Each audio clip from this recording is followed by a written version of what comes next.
today.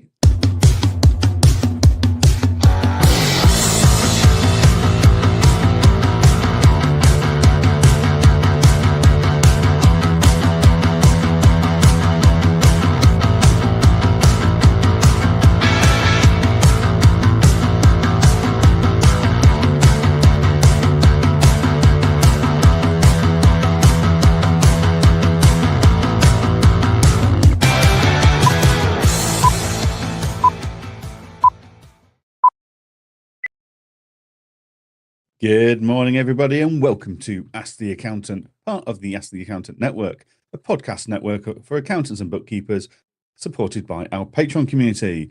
Speaking of which, we'll get started with them. Just a reminder to everyone, though, the Patreon community is on pause as of the end of this month, so we are in the last few days of it.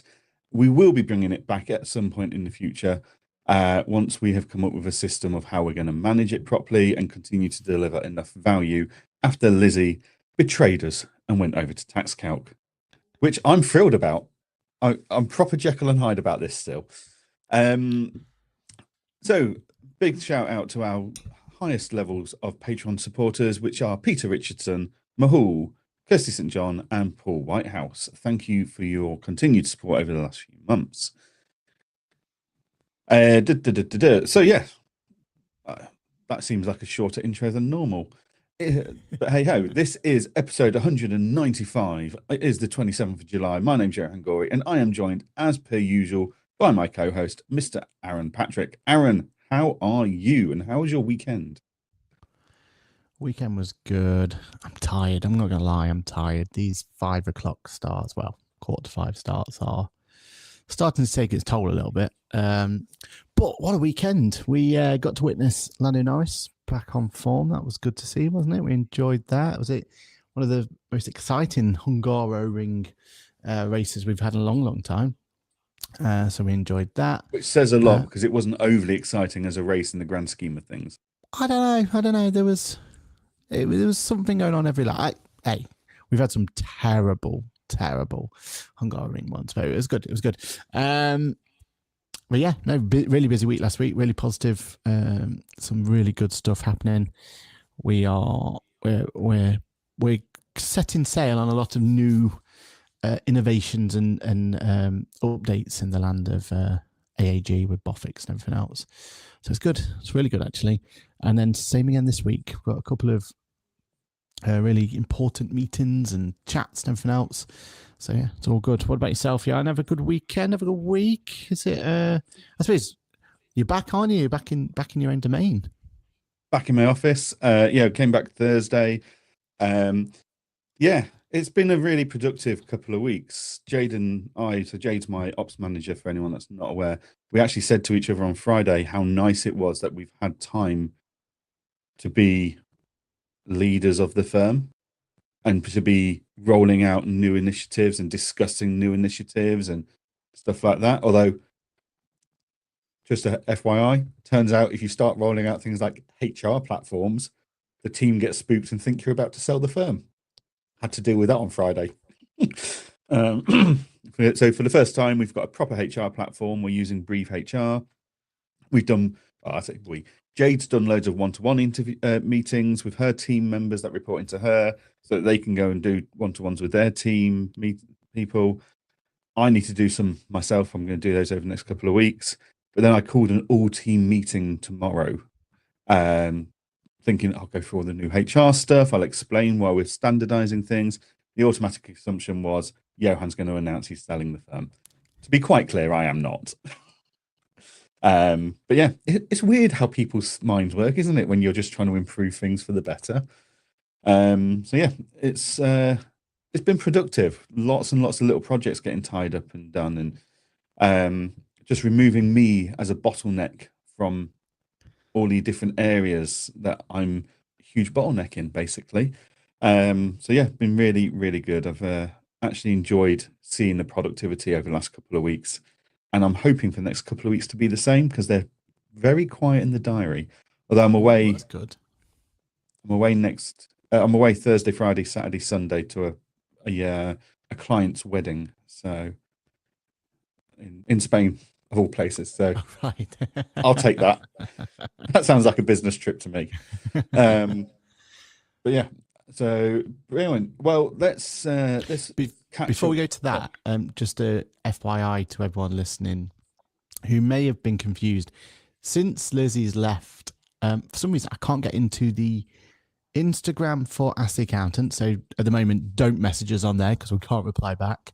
And I can't get us linked back into the LinkedIn of Ask the Accountant as well. So if they were the platforms that you tend to be listening on, our advice is head over to the YouTube channel on a 8:30 on a Monday morning, because it's definitely will always be there. That's the Ask the Accountant YouTube channel. It'll always be there. And failing that, whoever's hosting typically would have the LinkedIn as well. So if it's myself and Johan, we're both going to be on, but if it's just one of us and maybe a guest, then it'll be there. But yeah, I feel like there's been a bit of confusion going forward since the changes and stuff. But yeah, just don't expect to be on Instagram. Don't expect to be on the LinkedIn Ask the Accountant. If you are seeing us on LinkedIn, it's either of us personal ones, which is fine.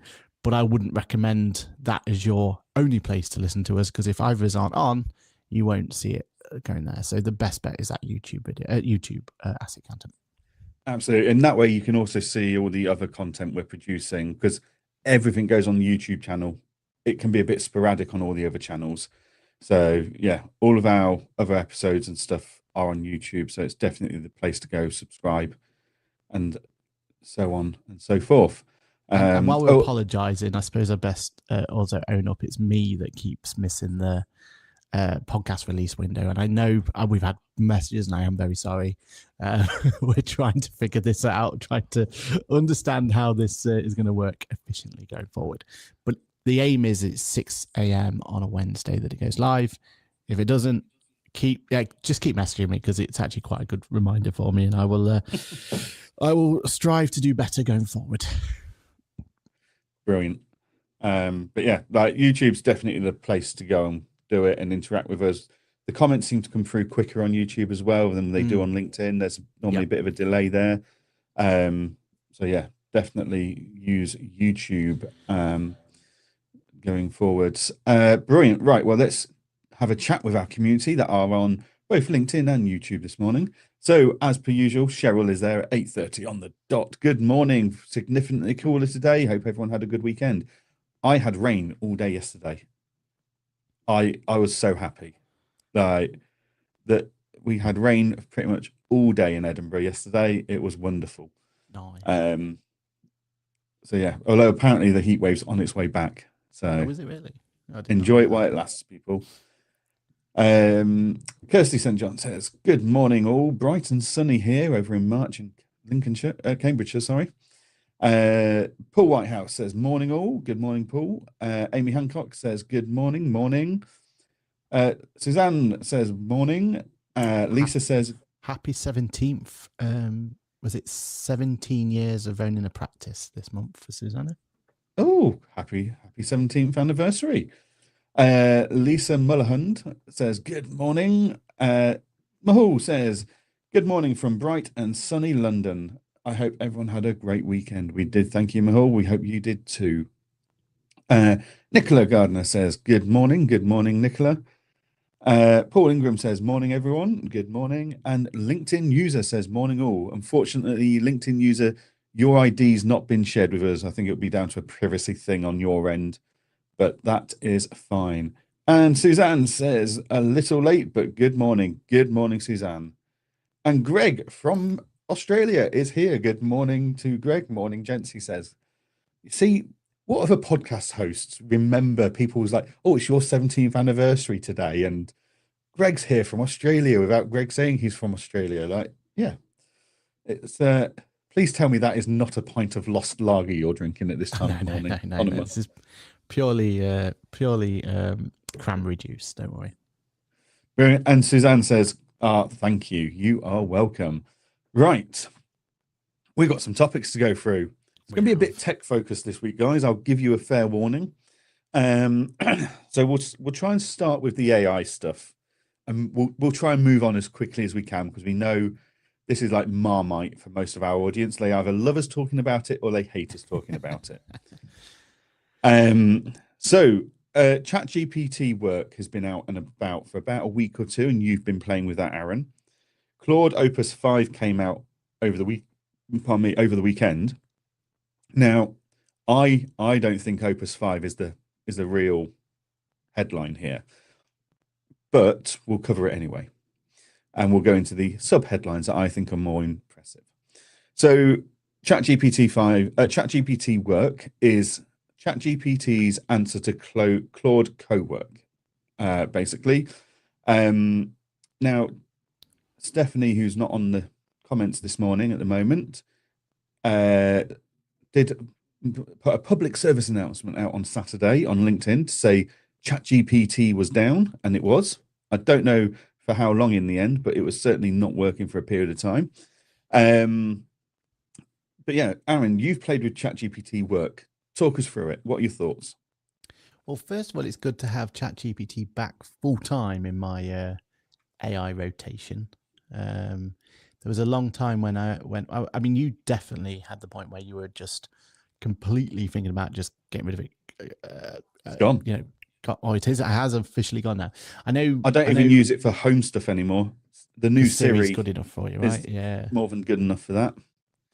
See, I was still using it for replying to and dealing with tickets. So in our world, an email becomes a ticket, and then that ticket needs to be dealt with, right?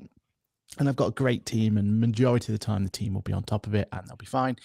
But they all have holidays and stuff. You know, you were speaking about HR platforms, you know what I mean? You know, one of the first things I'll be using that HR platform is booking their holidays in.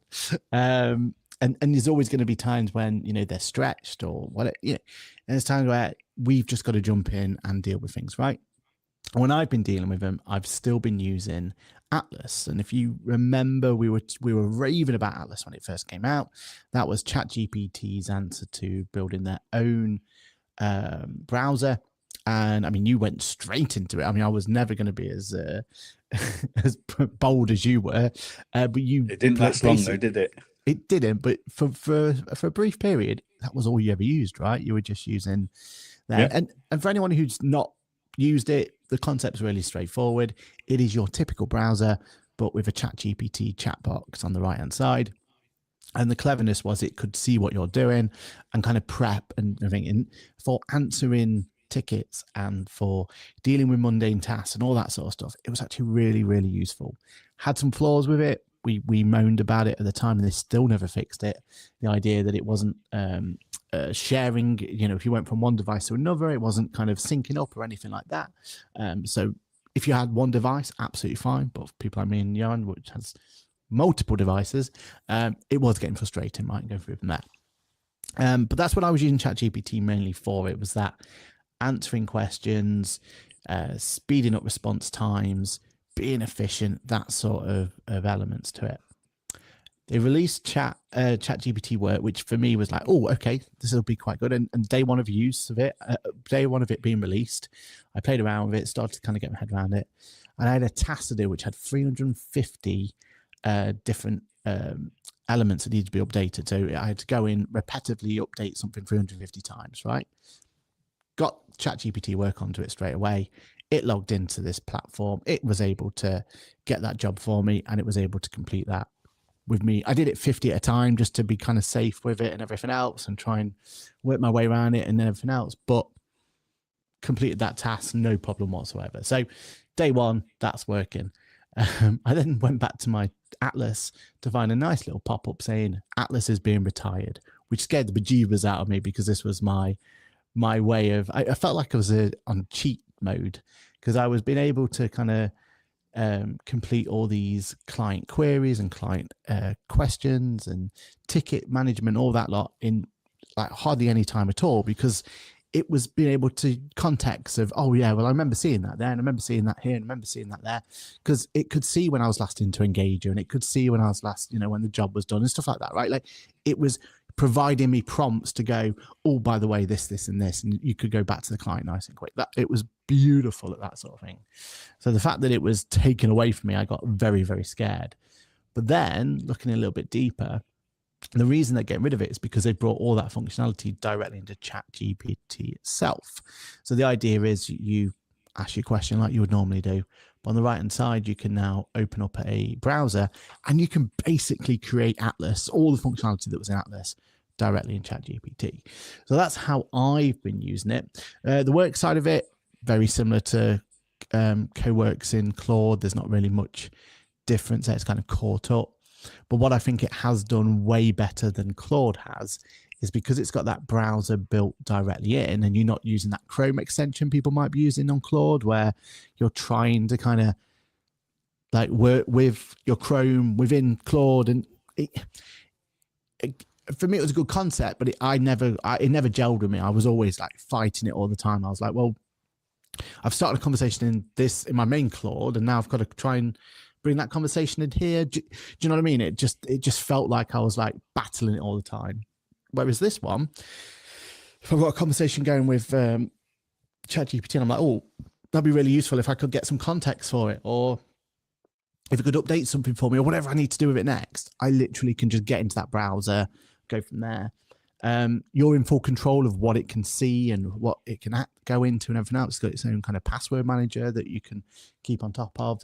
And the nice thing is you can move between devices, and you can go and keep those kind of conversations going and bits like that. So yeah, so far I am loving the fact that ChatGPT is still in my rotation. I'm still using Claude. Claude's still my number one for I need to build something, or I need to I need to get some actual work done on Excel or something like that. I would still use Claude. ChatGPT is my kind of go-to for like communication and trying to make sure that we can respond quicker and everything else that goes with it. Mainly because it just has all of that context already there, right? I'm not having to teach it or anything like that. It's got a really good history on it. And then I'm still using Gemini, and I'm still using the other one. So I am still fully in that world where near enough every model out there has a use case in some way or another for me, and I'm kind of utilizing them for their strengths. And I'm still yet to turn around and actually deactivate or turn off any that aren't being used. So yeah, it's interesting times, but it is good to see ChatGPT almost catch up again, because they were lagging, right? They were really, really lagging, hence why you've kind of moved away with them. But yeah, it'd be interesting. Anything I've told you there done enough to kind of got you to be more interested, or is it still not useful for you? Maybe 2 or 3 days ago, yes. But then Friday, Anthropic, Claude's producer, has launched Opus 5 for Claude, which, to be fair, I've not really played with it yet. It looks good. It's more powerful in most areas than Fable 5, which was meant to be the holy of holies. Yeah. And it runs at half the price of Fable 5. So they've kind of Sherlocked their own product within weeks of launching their own product because of the delay. And there goes my chair again. Because of delays with the US government getting in the way of it and stuff. But that wasn't the bit that caught my eye. The problem is I can't find the bit that caught my eye anymore. But basically, from the 3rd of August, there's another update they've already committed to, which brings CoWork to mobile apps. Oh. Now, CoWork is the most powerful part of Claude for me. Like, I love the conversation and the chat part. Yeah. But I love the CoWork part even more. So on my NAS, I have got a Claude CoWork file. Yeah. Where anything I wanted to work on goes into there, and I can dump tons and tons of data in there, and it will process it and work on it, reference it and stuff like that. Add on to that the fact that my whole team pretty much now are on Claude. So I think I'm paying like £600 a month for Claude subscription with all the team members on it. But we've now got our own on-point intranet thing inside Claude, where we've got a huge database and stuff, and I'm constantly teaching Claude CoWork and Claude Chat all the things about how we do everything, so my team can ask Claude instead of me or Jade to take the pressure off us all. But Claude Cowork coming to mobile phone devices is huge for me. But the bigger bit that I really liked is at the moment, Cowork only knows what you've done on the device that you've done it on. Yeah. So if I've got two laptops, I do something on Cowork on my laptop that powers my home setup, and then I do something on my laptop that I take on travels with me. They don't know each other. They don't know about it to reference the previous jobs. That's changing on the 3rd of August. Awesome. So now, yeah. So for me, that's huge. And on top of that, the Claude have just launched, and this is the bits that I think are more important than Claude Opus 5 in itself. There's a new feature in Claude called Teach Claude a Skill. So before ChatGPT and stuff came along, we would train a staff member by doing a Loom video of a screen recording, talking them through how to do things. And then we'd send that video to the staff member or put it into a central place for future staff members to look back and go, this is how I do it. And I can pause the video, take the action, press play, etc. Well, now there's an ability to do that recording directly in Claude to teach Claude how to do it. So all of a sudden, the skills section of Claude, which is one of the most powerful things for me and my firm, has become even easier to teach at an even more powerful level than trying to dictate and type in the instructions where you miss things. So yeah, it's a very interesting space again that I am very keen to keep playing with, basically. But yeah, I think ChatGPT and Claude, they're going to be like Apple and Android, aren't they? Or Apple and Samsung. There's going to be constant one-upmanship, right? And leapfrogging each other to get the best product. I would love a Claude browser. Yeah. I think that'd be so powerful. But then will Claude bother with that after ChatGPT's kind of written off their browser version within a year? Less than that, isn't it? It doesn't feel a year, does it? Can't remember when it came out, but it doesn't feel a year, does it? No, maybe 9 months. But yeah, like you then go, oh, okay, actually, they might not do that, and they might stick with the Claude plugin on Chrome. The problem is, I prefer Safari over Chrome, so that I have to keep going into Chrome deliberately to do jobs that I want Claude plugin to be involved in. So yeah, it's an ever evolving space, and the fact that ChatGPT have now taken have stepped up a bit, that's only good for both of us, because that way Claude's going to step up a bit, hopefully, and release more features. When it comes to one-upping each other, though, because Claude will still be my place to go to for building this work papers, for example. Like it's not the one that I'm using to develop the code, but it's the one that I'm using to tell Lovable, which is where the code's being built, how to, it's prompting it, right? Like it is my prompt building machine. It's absolutely brilliant because I can like question it and ask it and what this doesn't quite look right. What do you think's wrong with it? And it's like figuring out solutions, formulas, and stuff like that. It's absolutely brilliant. That idea of a browser though would help me massively, because then I could literally be in the product and be like, why is this button not working? Do you know what I mean? Like I could, it's at the moment where I'm having to primitively take a screenshot, which sounds ridiculous, right? But it is, that's going to hold us back. On one of the things I like about ChatGPT at the moment is I press Command, which is the two buttons either side of my space bar, press that twice, instantly creates a screenshot into anywhere in the system. So if you have got to, if you don't understand why your volume can't go up or something, click the button, it will like troubleshoot it for you. Them sort of things, right? Yeah. That's where it's being. And another good thing that ChatGPT's brought into this one is this live communication and live chat as well, which is definitely a feature you loved back in the day, right? Of talking to I don't know if you still talk to Claude or if that's kind of a functionality you use as much. I do, but not as much as I used to. Mainly because we're now a lot of the things I'm doing is that if it's a general conversation, I'll use Claude Chat. But if it's a more in-depth thing where I'm brainstorming new service offerings, pricing tiers, schedule of service and stuff, actually it is a lot easier to see that written back. Like I can press play for it to read it back to me, but a lot of the time it's easier to read, like to visualize it in your head if you're reading it than listening to someone. At least in my head it is. Yeah, definitely. And I think that's what they've both got better at now, isn't it? It used to be and or, wasn't it? Like back in the very first iteration of the conversations, it had to be a separate chat, didn't it? You couldn't then interact with that chat any other way. Now it's you can kind of blend in and out, and you can everything else. And with this live chat, it's even better. You can have the live chat working and still type at the same time, sort of thing. So you can kind of get both going through. So loving that kind of functionality. That bit's working really well. But yeah, I do see from a team point of view, Claude's definitely stronger. But then ChatGPT is also, there's a familiarity about it. It seems to have got that. More people have played around with it. They're less intimidated by ChatGPT, I find. Although saying that, a lot of my team still just jump on Microsoft Copilot, right? Because it's built directly in the product they're using. But you can't. But it's crap. It's fine.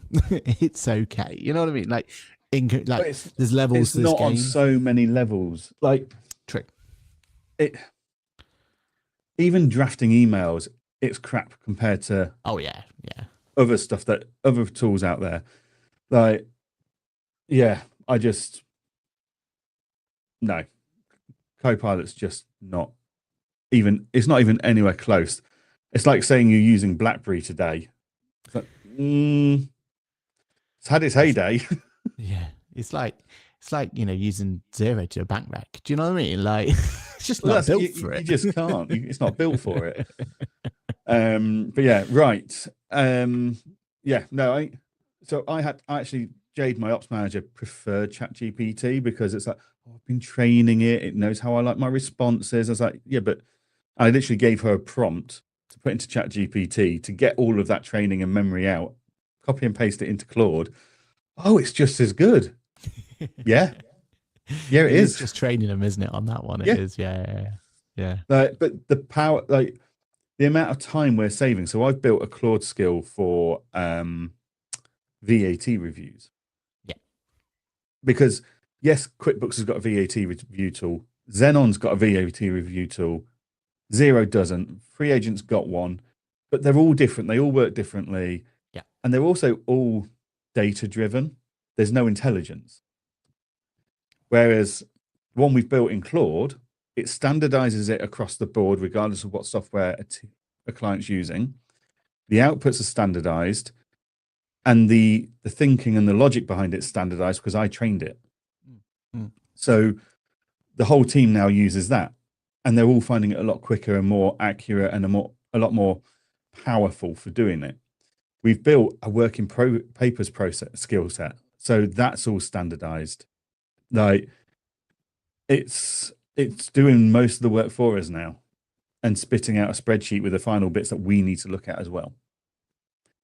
So yeah, it's Claude Skills is becoming huge. Like, it's huge in my firm for efficiency. Yeah. And every new service we're looking at, I go to Claude and go, look, I'm looking at this kind of service. Talk me through what outputs you can help us with. Talk me through what inputs you need, etc. And the outputs are like, there's still a lot of our expertise going in during the process of reporting and stuff. But the outputs are looking just so much more professional than we could ever make them look manually. They're standardized as well, so there's no deviation from one team member to the next as to what it looks like and how it reads and stuff. Yeah, if ChatGPT can help firms get to that point as well, then absolutely phenomenal. Yeah, Claude just needs to, like you said, figure out how it interacts. I have that browser option, and I would be able to fully drop it, but I've just not found anything else that can interact with websites and go grab data for me. Like, for me, a big part of our efficiencies and stuff is it automatically goes into Engager, for example, and grabs deadlines for us, or it will Yeah. say these haven't been, these are still outstanding. Do you know what I mean? It's bringing that sort of Yeah. data in. Can't quite get Claude to do that properly for me. It kind of gets, you know what I mean? Like, Yeah. there's still a human interaction. Whereas if you take that data out manually and then put it into Claude, it's fantastic. It is just 100%. that data access part, isn't it? Yeah, exactly. I exported every single client field from Engager over the weekend for on-point accounting and then route to growth. And I trained Claude to go through it all, identify the key information points that we don't have.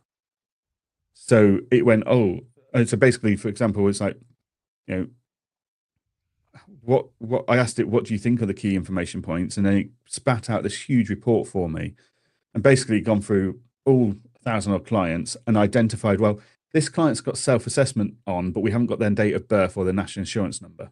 Exactly. This client's got corporation tax return service turned on. We've not got their UTR number. Or this client's got confirmation statements on and we haven't got their authorization code based in Engager. So that's now a job for my admin. They've got a huge spreadsheet that looks brilliant, going not applicable, missing, tick, we've got this. So my admin can now go through and start improving the quality of the data in Engager.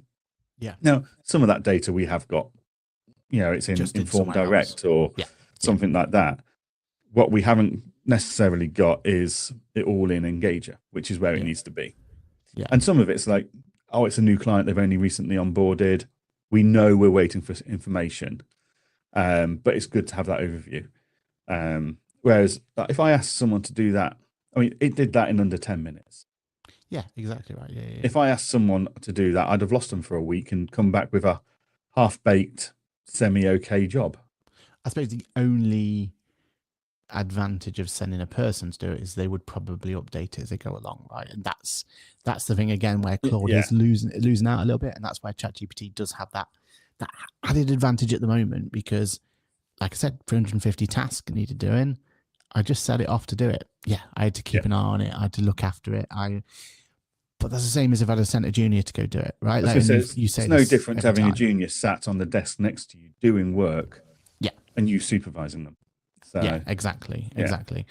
But like you said, when you train it though, and when you kind of got that bit in, I am definitely going to be looking at the Claude for skills. So I think that's probably we're still on Scribe, and I hate it. You know, it's what I mean. It took me half an hour to build that skillet to get it to do what I wanted it to do. Yeah, in backwards and forwards.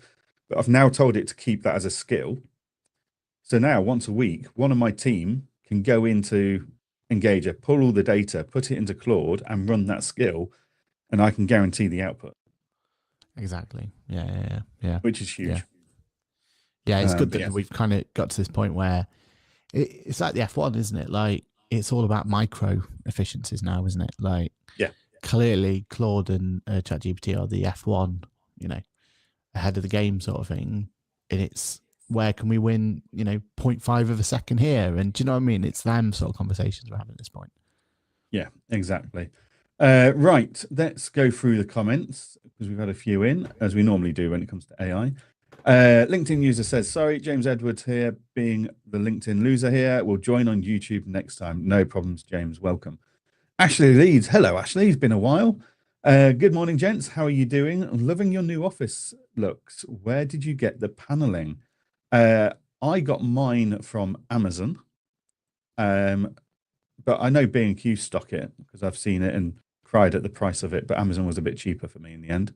What about yourself, Aaron? Paneling direct or something. Just reach out to me, Ashley. I'll give you the exact thing. It was a specialized website that did it made to measure and all that sort of stuff and everything else. And yeah, you had the time to sit there and make it look pretty behind you, right? We just because mine came in half wall panels, so but then you have to line them all up. Yeah, and then I had to put that wooden beading in that's above my head to hide the gap because it looked awful. Whereas yours looks really smart, just ceiling to floor. So, yeah. But it was, it probably the price point matched it, didn't it? So I don't know if I'd recommend it, but hey, it's all come out well. The only thing I've not figured out yet or not put up there is any neon lighting on it or anything like that. I think that will finish it off quite nicely. Yeah. Yeah, I keep thinking the same. Then I keep thinking wire management and making it look nice. I didn't even thought about that. Yeah. Brilliant. Cheryl says, do you think that's because it only worked with Apple? So that was the ChatGPT Atlas browser only worked on Apple devices. They kept promising it for Windows, but they never got around to putting it on Windows. So maybe there's a fundamental flaw with Windows. I mean, the fact that it's Windows is a fundamental flaw, but maybe there was an issue, and that's why they've had to shut it off so they can get wider adoption. Yeah, I mean, it makes sense. It all in ChatGPT, right? Like, and that's one thing I would give them kudos for now. There's just one ChatGPT app. Is there still 2 Claude apps out there, or is it one? No, one. Oh, it is one. Yeah. Well, there's the desktop app, and then there's mobile phone app. Yeah, and mobile phone. Part of me thought there was a separate Copilot one at one point, but maybe I'm thinking something different. Claude Design, which is now Design 2.0, actually, that got released with this weekend as well. That is a web-based product. So you click on in the desktop app, and it opens up in the web browser. So yeah. That doesn't work in the app yet. Paul says, I'm sticking with Copilot Business for now. Oh dear. Sorry, Paul, if we've offended you there. But you are wrong. I think it's important to be direct and honest with people when they make the wrong choice. Its native integration with Outlook, Word, Excel, and Teams, etc., just makes it so convenient. But then it doesn't work with anything outside of those products. But what I would say is I still use it for like searching for stuff. That is what it's absolutely brilliant. If you've gone, I'm sure doesn't that tell you how poor the search function is in the first place? Well, yeah, but if you like that date of birth issue, when you're like adamant the client sent it you, back into Copilot, it'll find it in seconds for you. It'll be like, oh, here's the passport that it sent, the client sent on this date, and here's the date of birth that was with it, sort of thing. Do you know what I mean? Doesn't justify the cost. Oh, there's no cost for it now. It's just with your subscription. So as long as you've got, yeah. Well, I'm not paying anything extra for it. Maybe I should be. Should we? Let me know, Paul. Are you paying for an extra one? Because I don't think I'm. I think there's a light version, and then there's the pro version, the business version. And I think what we have is because we have a super user on Microsoft, which there's that license where you can install on multiple devices and we have that, and that's our like main account, right? And I think we have it on there, and I think people jump in and out of that from time to time because that's also where our telephone is and all sorts of stuff and all that sort of stuff. So yeah, for us, we've kind of made it work, but yeah, we're not paying it on a per user basis. That's probably why I don't really remember paying for it. Fair enough. Stephanie says, as a stubborn person, I'm still ChatGPT for everything, and that's fine because it's caught up. They've caught up, and they seem to be slightly ahead at the moment, which is good. Yeah. Paul says, not played around with the agents much, to be fair, but hoping to dive into that next month. I think everyone's hoping to get into things in August, aren't they? That's normally the quieter time to get things done. And I think he says Copilot agents have got, because there's a Copilot agent for Outlook, there's a Copilot agent for Excel, so I think they have an advantage there, don't they? Where they're native for that task. But Claude's now got those plugins as well. True. So Claude's got Excel connectors and PowerPoint connectors and stuff as well. So yeah, it loses its USP, I suppose. Paul says, have to disagree. Found Copilot produces better results for some projects compared to ChatGPT. Yeah. Look, ultimately, it's finding the right product for you. I would just say that you're not going to be able to do with Copilot anything that me and Aaron are doing with Claude and stuff. And I'm not trying to build apps or anything. I'm just building skills within Claude to make my team's life easier. So yeah, I mean, I'm even running Claude at the moment. So whenever I ask like Tax Essentials a question, I ask Claude the same question because I want to see how accurate it is and what it's coming out with. And I'm seriously questioning the value of Tax Essentials right now as to whether I actually need it anymore. The real test's going to be when the budgets are done in the coming months. or any tax changes come in the coming months from Andy Burnham's new government as to how quickly Tax Essentials can get updated with that information versus Claude. I think that's going to be a very it's not even versus, it's versus you and it to your internet, like you were saying, well, right? Because that's where I'm putting stuff like that. I'm having it in its own little pot, and I'm like, right, well, I want to control this, so I'm feeding it what I'm comfortable with it knowing, right? And what it is. And in this case, it's like, well, if we do have a tax budget update, I want to feed it that information that I think is relevant for my client base, right? And then it can't hallucinate, it can't go off and start looking at old stuff. So yeah, that's going to be the bit, isn't it? Yep. Brilliant. I'm going to make a terrible mess of this name. Abdul, good morning. I'm following from Uganda. Excited to learn something new from here. Welcome. Kirsty says, Sam Immersive has a great look with lighting in his office. I'll have to have a look at that. Greg says, curious to know, are you both using Claude Cowork, and do you have any reservations about data security when using it? So I'm using Cowork. It's already kind of locked down to my device, which is a bit of a pain when I'm on multiple devices, because I want to see the conversations on multiple devices. But I'm on the Teams package. So I'm on like the business Teams package. It's not even the Pro or the Max or whatever they call it.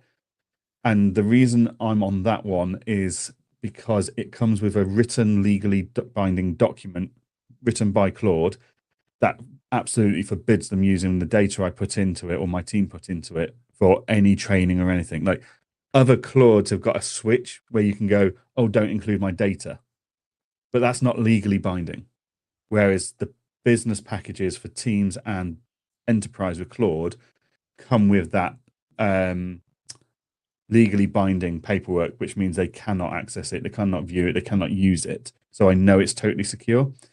Podcaster / YouTuber to look at on this very topic is Jason Stats over in the US. He's very hot on it. He's done all the research on it, and he's very pro Claude. He also thinks Copilot's a load of rubbish. But just putting it out there, Paul, you're being also ganged up. Xero's a load of rubbish. So, you know, this guy. He also thinks QuickBooks is a load of rubbish because he thinks Claude can do it as well. What could be perfect? You know what I mean? I would say, from my point of view, Copilot, I'm still at that point where I'm only letting it on a particular older device that I have that has very little information, and I control that to what's on there. That's just me, though. That's just me being overly cautious, I think. But for Copilot, I will let it do what it like on that machine, but I've never let it do anything on any of my other devices where, you know, it could have access to other stuff. But that's just me being overly cautious. From again, if you look at Jason's stuff, if you look at, you know, people don't seem to have issues with it. I think I'm just but then I say that, then I'm letting it go off and go into Engager ChatGPT go off into Engager quite happily. So you know what I mean? Like, I'm conflicted myself, I think. Paul says he has the Business Pro plan, paying £20 per month. And and I think we might have that on our main account. Your value for money there, Paul, is horrific compared to the value for money you'll get from other products. He says agents in Copilot include researcher, so does Claude and ChatGPT, and analyst, so does Claude and ChatGPT. I think you'll find Copilot actually uses ChatGPT and Claude's models to power their own tools that they're giving to you. They've stopped that now, haven't they? That relationship's gone sour. Despite, wasn't Microsoft who paid for quite a bit of ChatGPTs? Yep. Plus, you can build your own. There's also third-party agents for things like Canva, Figma, app builders and stuff. Yeah, again, ChatGPT and Claude have got all of that, and that's where Copilot's learnt it from. Typical Mac users got to hate on Microsoft. No. Oh, Excel's one of my favorite products of all time. Wasting money. Hate wasting money on substandard products. Mr. Gorey does not like Excel, so no. Right. I'm conscious that was a quick chat that lasted 45 minutes. So that went well. Apologies to our audience for that. Right. Let's fire through a couple of bits of news, and we'll see if we've got time for the final topic or if that's going to roll into next week. Yeah. First bit of news is Engager today is launching the ability to pull in tax figures from TaxCalc into Engager. So if you're using TaxCalc for your tax returns, SA100s and CT600s, those tax payments due, so the corp tax payment on account, January payment, those figures will pull into Engager and be stored there. And it's a live feed. So when you go into a client and go to their tax references, you'll see a nice box with all those figures in. And we are able to then use those figures to send out payment reminders, etc., either one by one or in bulk. And there's a webinar this afternoon taking everyone through all of that with hundreds of people signed up already. And it only got the webinar only got pushed on Friday. So this has been a popular one. I think people have been waiting for this for a while. So yeah, it gets rid of all that manual data entry mishaps and stuff like that. Yeah, it's a big release, but also a small one at the same time. It's good. I mean, we had to take one of our juniors, and that was their only task for I think 3 days, on and off. 3 days while they were there, going into the tax solution. I mean, we're in an even worse position at the moment where we've got multiple tax solutions because we're migrating from one to the other. And we have multiple practice management solutions. Why, oh, why they decided to put it into the old one, I don't know. I wasn't involved in that conversation. But we've got literally a job of them going between like one solution to the other and put it through from there. Now, could I have built a ChatGPT bot to go and do that for us and to put that into play? Potentially that's where I should have done it. But it's one of those, isn't it, where sometimes the work just needs to be done and get done, and you've got other things that you're looking at and other things that you're doing, and it's like, well, so yeah, no, very jealous. I'm looking at it from looking over my picketed fence at the moment, going, oh, that grass looks a lot greener, doesn't it? Been telling you that for years. Correction to my statement. Get me a cloud solution and I'm all on board. Do you know what I mean? We're working on it. Nick Moss is in the comments saying it's a 10 a.m. webinar, Johan, not this afternoon. So apologies for that. 10 a.m. webinar. It's in 42 minutes. Yeah. And Greg says, I've followed Jason for a while. I always thought he was pretty cautious about the whole co-work side of things. He was to start with, but now he's very pro co-work. There's a video, one of his many videos on Claude actually takes you through the settings he recommends to make sure that, I think the only thing he recommends you don't do with Claude co-work is you don't let it have web access. But I think that's the only thing he's cautious about nowadays. That's for hallucinations, isn't it? Yeah, and potential pushing data to the web by mistake and stuff. Cool. So there's that one. Vinyl have announced that they'll be launching the ability to create meeting booking links in product to share, which is A, it's adding more value to the subscription you've already got, but B, I mean, that's TidyCal and Calendly shut down in my firm because I'm paying for them separately. But yeah, basically, each user will have as many calendar booking tool links as they need for different purposes, and they can share them. They'll be linked to their diary, and they'll be able to share those out and for clients to book in to their diaries for meetings and stuff, which means Vinyl will also automatically turn up and record the meetings, which is another useful value add, I think, going forward. Your thoughts? Yeah, good. Can it do multiple calendars, though? That's my big ask. That is a good question. Because TidyCal can and not very well. Well, they've announced it's coming. I've seen the UI in product. I've not seen the final release yet. Oh, okay. So you're not playing around. Okay. It's not live just yet. It's coming. It's something just to bear in mind.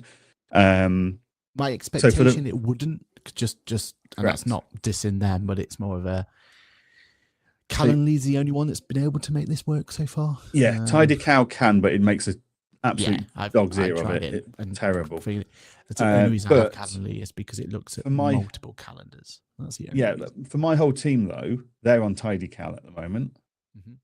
Apart from me, I'm on Calendly because I've got multiple calendars. Yeah. So actually, which makes it so much more difficult, right? Because then you send a link to a client. It's like, click this one for the rest of the team and this one for me. You know what I mean? Like, yeah, but because we're already on 2 calendars, if I can shut down TidyCal and put everyone on Vinyl while I stay on Calendly until they do multiple calendar integrations, I'm okay with that. Because that's what we've got bookings in Microsoft, because that's free. So that's what the whole team's on. And they've liked it for a long, long time, but I can't be on it because of the multiple calendar issue. Yeah. So, yeah, very frustrating. Very frustrating.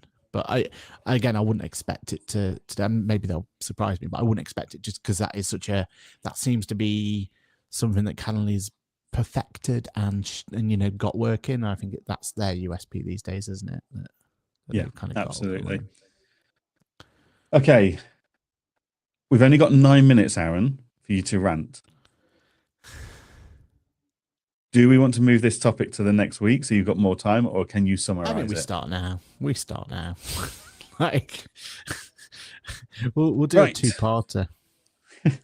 So we're a couple of weeks away from the MTD IT filing deadline. Aaron, how are you finding it? How are you getting on?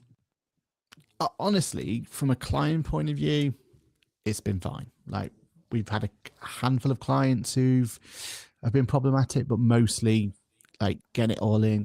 Actually, signing them up hasn't been as painful as I thought it was going to be, despite not having a cleaner way. Like, if there was an API to help us sign up, it would have been fine.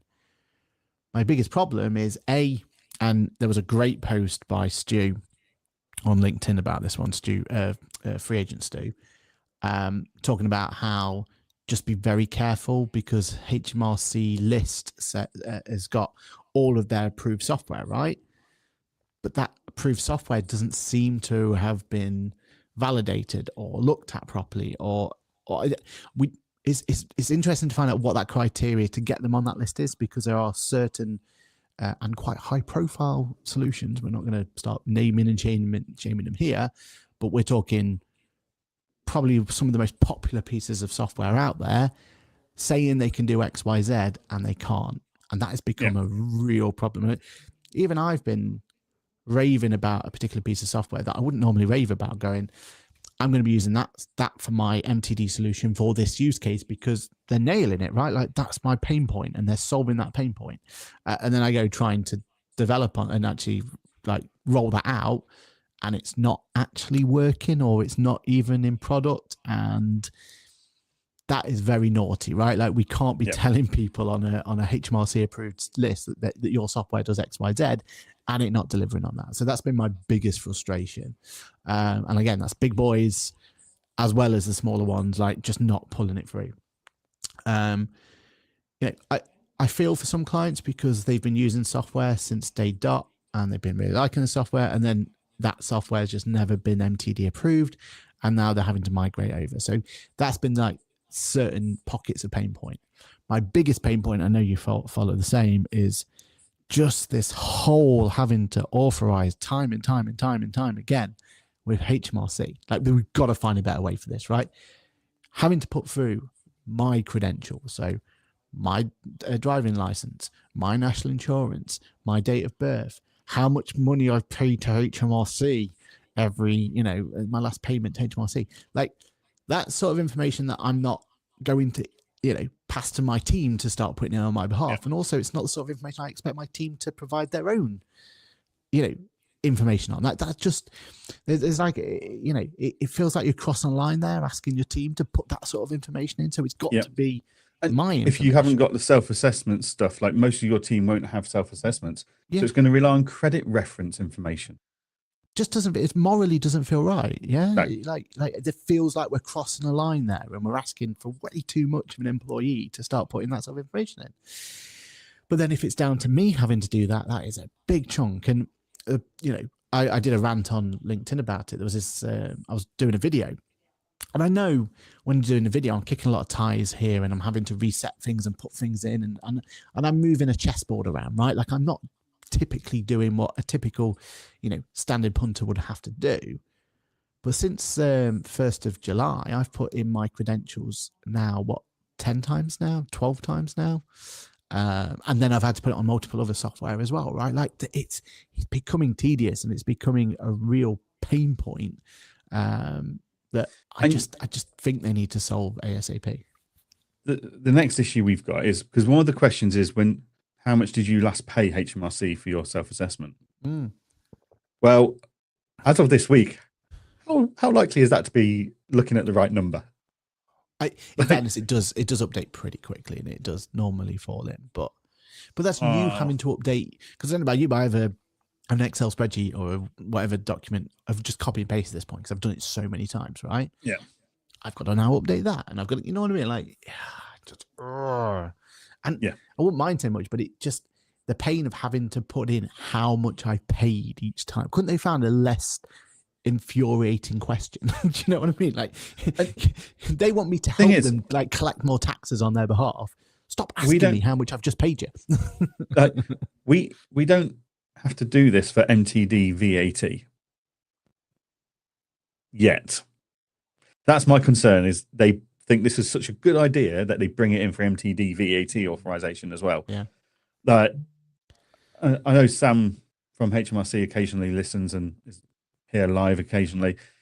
Please feed this back. It's an absolute pain in the backside, and there's no justification for it, because doing it the first time to verify the account, I get it. Yeah. Doing it every single time you reconnect and refresh that connection, or like the API loses the connection, whether HMRC have done maintenance or whether a software's done maintenance and you have to reconnect it again, that's just an absolute time waste and a joke.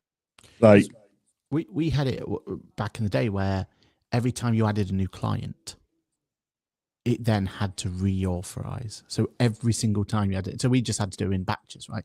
And in fairness, this was more for that HMRC fetch technology, where it was bringing in the for SA 100s. But it's painful, right? It's really like, okay, we're not we don't know the ins and outs of it, but every other solution has like a passkey. Is a passkey not good enough these days for authorizing you? Like making sure. Let's go through that rigmarole once, 100%. Like let's make sure we're up and running. But if we can then attach a passkey to it, can't we just use a passkey to update this and keep this up to date? Yep, exactly. Yeah, right. We'll come back to MTD next week. Oh, I've got lots more. I'm sure you have. Yes, I'm fine with it because Jade's in charge of MTD rollout. I'm having quite a nice time. Apart from wasting 15 minutes of my life the other day going into each software and re-logging in my credentials, but never mind. Right, let's just finish off on the comments. Greg says, "Good to know. Thanks for that. You're very welcome." Paul says he's going to die on this hill. Paul says Copilot has Cowork too. Just looked it up. Copilot Cowork uses ChatGPT 5.5, Claude Opus, and Claude Sonnet. What exactly? Why would you want to pay the same amount to Microsoft for a substandard version and limited access to their models? The models that you could pay the same amount, if not slightly less for, and go direct to the supplier. And they're models behind, aren't they? I remember that story of me at Daz, and I just found out that Whitney Houston had passed away. That was because I was using Copilot. Copilot kept lying to you. It refused to confirm whether someone had died or not. Oh dear. They were different times, weren't they? With Copilot, it's still the same time. Paul says, too many options for MTD. It is terrifying my staff more than the clients. Having to learn so many, if we're going to accept clients without migrating to our preferred software, is a big concern. Absolutely. Yeah. Having said that, we've been quite firm on our stance and said, no, these are the options.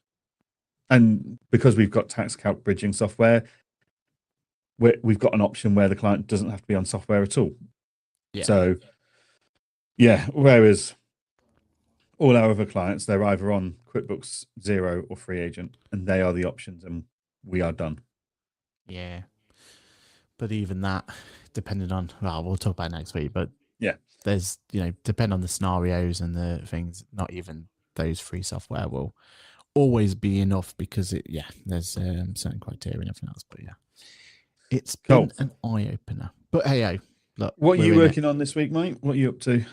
Down to London tomorrow. No, Wednesday. A couple of big meetings and stuff. Got new members of staff this week. It's Nice. all very positive. All very positive. Really, yeah.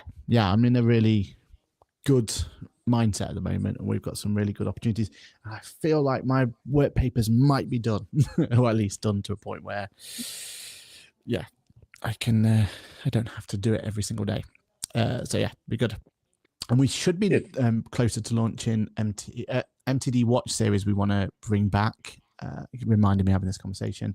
And also Tech Labs. We're hoping to have a date. Yeah, I might have seen the trailer for it as well. So hopefully excited for that. AI has been well used there. Tell you what, you couldn't have produced that on Copilot. That was a Claude and OpenArt special. So very, very good. What about yourself, Jan? Anything exciting? Your end? I'm in the office Monday, Tuesday, Wednesday, just cracking on with projects and stuff, and then off to Spain Thursday, Friday, Saturday, Sunday, and then we're back here on Monday morning. Oh, you are back on Monday. I was about to say, I'll be back from Monday. We're flying back on Sunday.